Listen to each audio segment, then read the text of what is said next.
Сәлем оқырман. Шахкерім жобадан кетіп Қытай бизнесімен айналысып кеткен көрінеді. Қасында Құндыз да бар, бұрынғы бір болайық жобасының редакторы.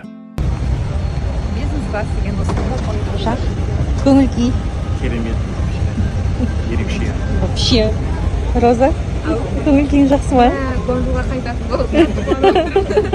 Ауылыма қайтқандай қуанып отырып. Көңіл-күй осындай. Енді өздеріңіз ойлай беріңіздер. Қытайға шақырған Роза көрінеді, тіпті бизнес-класс ұшақты ұйымдастырған екен. Бір бизнесті қолға алғаны көрінеді Шах пен Құндыздың. Алда тек сәттілік тілейміз. Шах мырзаға біреу келсін, біз сағындық десе. Екіншісі, оданша басқа мәртебесі жоғары жобаны жүргізсін дейді. Ал сіз қалай ойлайсыз?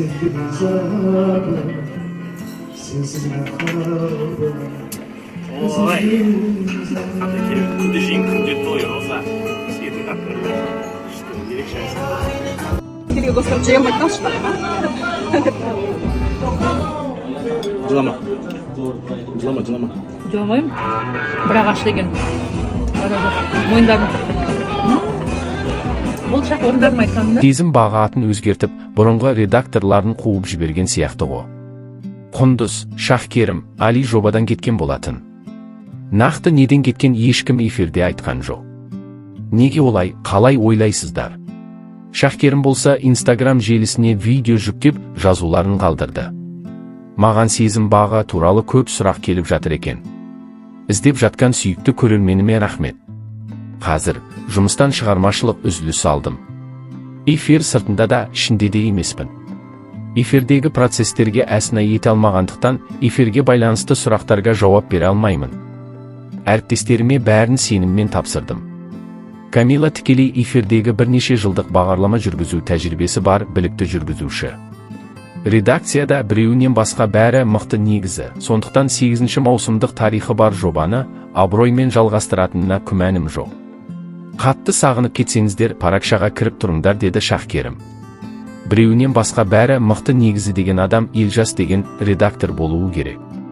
Себебі пікірлер арасында көп қаланым бар. Бір-бірлеріне тіркелмеген және Құндыз тікелей эфирде елдің жасы деп тиіскені бар екен. Орталарында не болды? Енді түсініксіз. Шахкерімнің өзін жобадан шығарса енді білмеймін.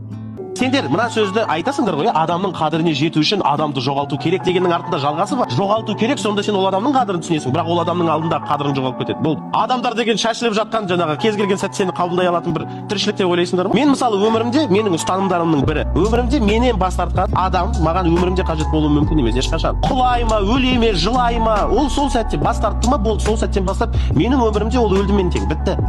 Көрерменнің пікірін оқып көрсек. Халық алдында отырған соң айту керек деп айтатын еді жүргізушілер. Айдында не бүлдіргенін айтпай шықты. Әли де сторис жариялап, өз емес, біреу шығарып жібергендей айтты. Міне Шах мырза да кетті. Шах мырзасыз. Жоба қызықсыз. Иә, мен де осылай түсіндім. Құндыз уақыт бәрін көрсетеді, үнсіздікті таңдаймын деген сөздермен әңгіме жариялады. Әлиба Камиланың күйеуі ешкімге жала жаппайық атты жауап сторизі салды. Бір-бірін Инстаграм желісінен өшіргенін байқадық. Бүгін Камила Дикоға шабуыл жасады. Бәлкім, ол Құндызбен жақсы қарым-қатынаста болғандықтан дейді оқырмандар. Ал сіз қалай ойлайсыз? Шахкерім мырзаны жобадан шығарды, әлде өзі кетті ме? Әлі де сұрақ болып тұр. Бүгін болса өзінің жауабын Инстаграм желісінде айтқан болатын. Достар, сезім бағынан кетуім мен келуім жайлы түрлі жерлерде түрлі әңгімелер көбейіп кетті. Сол себепті өзіме, жұмыстарыма, жоспарларыма байланысты ақпараттарды басқа жерлерден емес, басқа адамдардың парақшаларынан емес, менің өз парақшамнан бақылағандарыңыз жөн. Менің шешімдерім мен жоспарларымды менен артық ешкім біле алмайды ғой. Жаңалықтарыммен бөлісіп отырамын, сөз деді Шахкерім. Солай әлі жауабын нақты естімедік енді. Өзі әлі айта жатар деген ойдамыз. Сөзін берді оқырмандарға. Және де өзінің өмірінде болып жатқанын хабарлады. Бүгін мен свиданияға шықтым. Қайда? Бір емес екі қызбен қатар. Қанша жылда бірінші рет келіп отырсың киноға? 30. 30 жыл сен ешкім киноға шақырмадың. Жоқ. И то сама напросилась. Не деген баламыз біз. Сен бірақ бармайтын едің ғой вообще шақырсақ. Неге болмаған бақыт балалық шаққа барғым келді? Ақберен үшін. Ақберен үшін. Ерекше дейді, бәрі жылап шығып жатыр дейді. Оралмауымыз дайындай ғой. Бәрі жылап шығып жатыр дейді, сонда айтсам ба? Неге? Аянышты. Кеше болса романтикалық кешін ұйымдастырғанын көрсетті.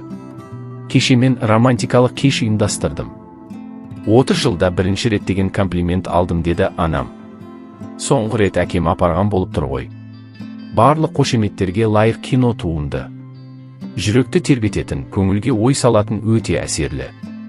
Қалыпты көрінетін жағдайлар ауыр таңдау нәтижесі екенін түсіндім. Өгей әкенің өгейлігін сездірмей мені таңдаған. Бақытты балалық шағымды болдырған анама іштей рахмет айтып отырдым.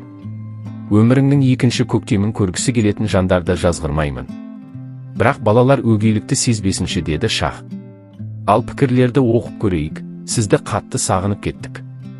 Сезім бағыда Шах Керім мырза қызықты емес. Қазіргі таманда көре алмаймын. Өйткені сіз эфирде жоқсыз. Анаңызға Алла күш-қуат берсін, 100 жасасын. Шах мырза эфирге ертерек оралыңызшы, сізсіз қызық емес қашан келесіз эфирге. Жобаны ортасында тастап үнсіз. Кеткенің дұрыс болмады. Сені күтіп қарайтын көрермендерге хабарын айтуың керек. Жобаның мәні кетті, қарамайтын болдық. Камила созып, уақыт өтсе болды деп отыра береді. Шах Керім басынан келе жатып, бұлай кеткеніңіз дұрыс болмады, тіпті қызықсыз. Шах мырза балам айналайын, сіз үлкен. Қоғамда орны бар тұлғаның баласысыз, сіз сезім бағы жүргізбей ақ қойыңызшы. Сіз басқа эфирге, басқа бағдарламаға жүргізуге лайықтысыз. Сізге еш жараспайды, бұны айтып отырған үлкен зейнеткер апаларың. Әйел затын ер азаматты да ең үлкен қартайтатын фактор ол уайым қайғы. Қыз баласы қашан құлпырып жайнап жүреді. Уайым қайғысы жоқ кезде. Әлемнің ең хас сұлуын Ерланның қолына ұстатқызып қояйықшы.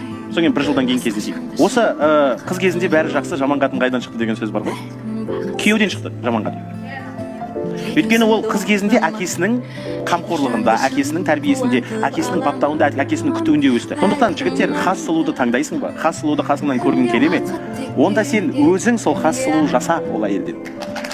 Жаңағы ең бастысы уайым қайғыдан арылтып, не жейміз, не ішеміз, мына квартираның ақшасын төлеу керек еді ғой, әй бай, сен может диваннан тұрасың деген сөзді айтқызбай, кәдімгі мынаны істегім келеді, міне тұр. Ана баладан жаққа барғым келмек, міне тұр.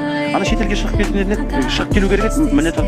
Демаламыз ба? Міне барайық. Осындай жағдайларда болды, әйел сонда нәзік болады, әйел сонда әлсіз болады. Және ең күшті, ең жақсы мінездерін, еркеліктерін, жаңағы сондай майда сөйлеулерін сол кезде шығарады. Бұның барлығына білімсіздік белгісі ол баяғы дейді ғой.